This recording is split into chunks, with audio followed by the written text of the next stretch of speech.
লাগলো না, আমি আল্লাহর ঘরে, আল্লাহ তাই থেকে গেল। আল্লাহ বলছে সুদ বাড়াবো, আমি কমাবো, আমি তোদের মালিক, তুই কি করতে হবে? আল্লাহ বলছে বান্দা এমন একটা জায়গায় দেখা যাচ্ছে বান্দা আমার জাহান্নামে চলে যাচ্ছে। হঠাৎ করে দেখলো ওই বান্দা 1 টাকা মসজিদে দিছিল, 1 টাকা কোটি টাকা হয়ে গেল।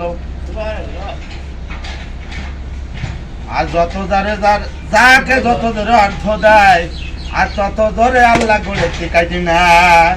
তার প্রমাণ আমি ফকির নিয়েছিলাম, বিশাল আদি ভাড়া নিয়ে কোনো হয়ে গেছে মাঝে কোটিপতি, 1 কোটি টাকা বিজনেসে ধরা খাই শেষ।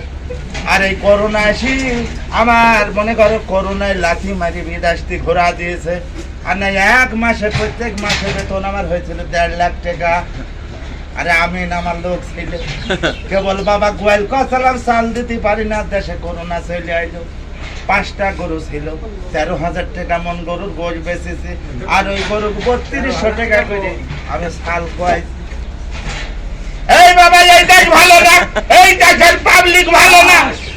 কত বছর 10,000 টাকা মন পিস ছিল, চাষি এমন খাপা খেপি এখন পিস করছে না। আমি বলি তোমাকে বাড়াই গেলে তোমরা তেল নাজিরির আবাদ করে একটু দেখাও। এই বাঙালি এই দেখো অমুক ভালো না, তমুক ভালো না, ভোটার মাল তুমি বড় ভালো।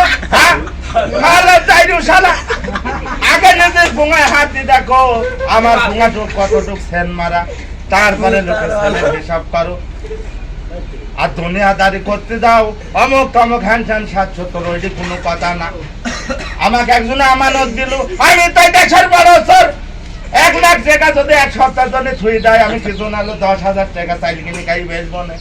তাহলে আমি তো হলাম দেশের বড় সর, আর তোমরা দেশের আমানত কি করি রাখ পারে বাবা? হ্যাঁ আমি দেখলাম এই দুনিয়ায় মূর্খ লোক ভালো, ও আল্লাহ দেখে ভয় করে, শিক্ষিত লোক মতো করে না। কলমের কুতু মারি মানুষের খুঁটু মেরে ফেলছে রে বাবা। মানুষ অ্যাক্সিডেন্ট করলে পা কাটে না, পা ভাঙে না, কিন্তু কলমের কুতু মারলে তাদের জীবন পর্যন্ত ভেঙে যায়। এই কথা কও, এই রোজা বুঝাইলো আমার আল্লাহ, এই বান্দা যা করি না খাই থাকে।